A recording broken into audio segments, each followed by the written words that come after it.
देखिए, हम लोगों ने सैद्धांतिक रूप से जो आज बातें इलेक्शन कमीशन के सामने रखी वो काफ़ी महत्वपूर्ण थी। महत्वपूर्ण इसलिए थी कि अगर highest authorities, constitutional authorities and functionaries constitution और लॉ को फॉलो नहीं करेंगे, वर्चुअली हेट स्पीचेस में इंडल्ज करेंगे, ऐसी बातें बोलेंगे जिससे देश पोलराइज होता है, या ऐसी बातें बोलेंगे जिससे देश में डिवीजन आता है या सोसाइटी में डिवीजन आता है, तो ये ना तो कॉन्स्टिट्यूशन परमिट करता है ना उनके ओथ के अनुरूप है। ये हमने पॉइंट आउट किया कि अगर कोई होम मिनिस्टर ये कहते हैं कि कांग्रेस आ जाएगी तो इंडिया में राइट्स हो जाएंगे, आप क्या बोलना चाहते हैं कि कांग्रेस पार्टी जो एक नेशनल पार्टी है जिसकी 60 ईयर्स 70 ईयर्स की एक रूलिंग स्टैंडिंग थी, क्या पूरे वक्त राइट्स होते थे? और राइट्स कांग्रेस ने तो कभी नहीं कराए। कौन राइट्स कराता था ये हम सब जानते हैं। तो असली बात यह है कि बड़े लोगों को जो कॉन्स्टिट्यूशनल ओहदों पे होते हैं उनको इस प्रकार की हेट स्पीचेस नहीं देनी चाहिए। कुछ दिन पहले सुप्रीम कोर्ट ने अपना इस पे नाराज़गी भी व्यक्त की है और पूरे देश में सब अधिकारियों को आदेश दिया है कि जहां भी हेट स्पीच होती है वहां एफआईआर दर्ज करिए।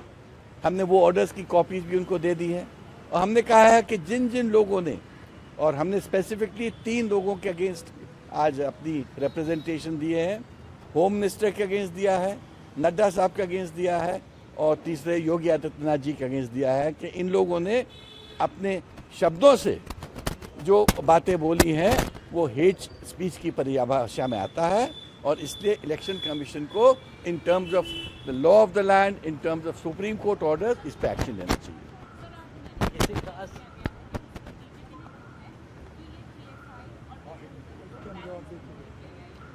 उसका वो सब जवाब तो ऑलरेडी आप लोग को मिल चुका है। हम लोग स्पेसिफिकली कंप्लेंट्स लेके आए थे, उन कंप्लेंट्स के बारे में हम आपको जानकारी दे रहे हैं।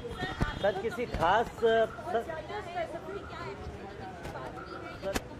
देखिए, इलेक्शन कमीशन एक बहुत बड़ी रिस्पॉन्सिबल बॉडी है, कॉन्स्टिट्यूशनली उन पे बहुत बड़ा भार भी है।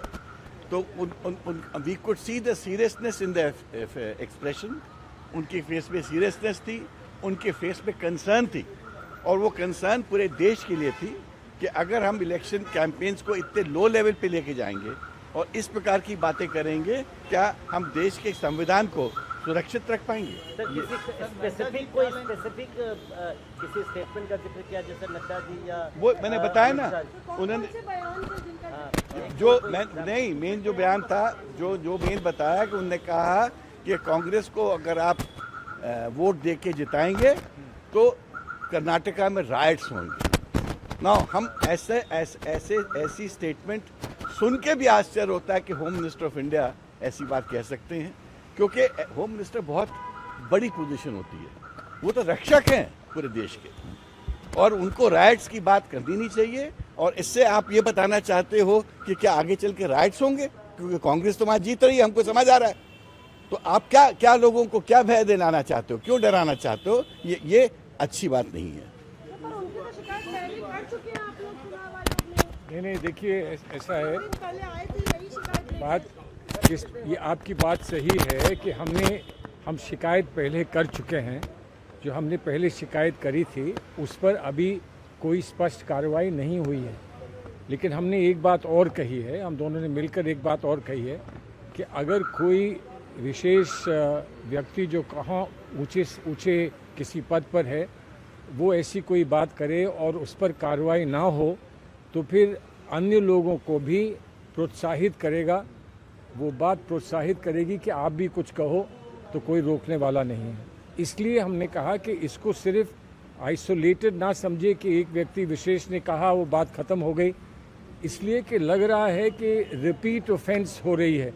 एक बात कही गई, उस पर अंकुश नहीं लगा तो फिर लगातार किसी और ने कही, फिर किसी और ने कही, तो इसलिए ये बढ़ता चला जाएगा। हालांकि सिर्फ 6 दिन बचे हैं, लेकिन ये बढ़ता चला जाएगा और इसको ये अनिवार्य है कि इसको तत्काल फौरन इमीडिएटली इसको रोका जाए और इस पे आप कुछ कार्रवाई करें।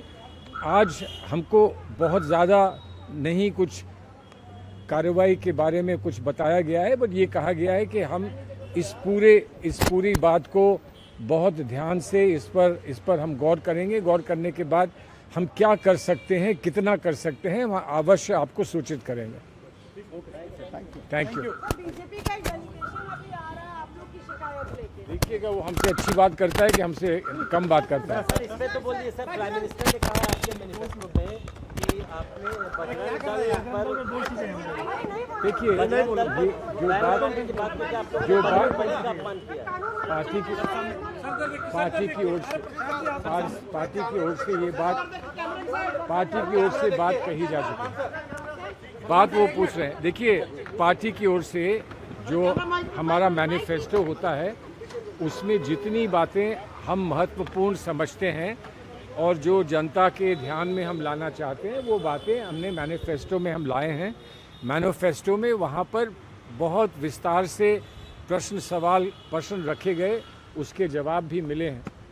ये नहीं बोलना चाहिए कि मैनिफेस्टो में फलां चीज़ है लेकिन फलां चीज़ नहीं है, फलां चीज़ है इसलिए फलां चीज़ आई है। जो मैनिफेस्टो संपूर्ण मैनिफेस्टो होता है वो एक दृष्टि और दृष्टिकोण का एक पूरा एक मसौदा होता है। वो हमने सबके सामने रखा है।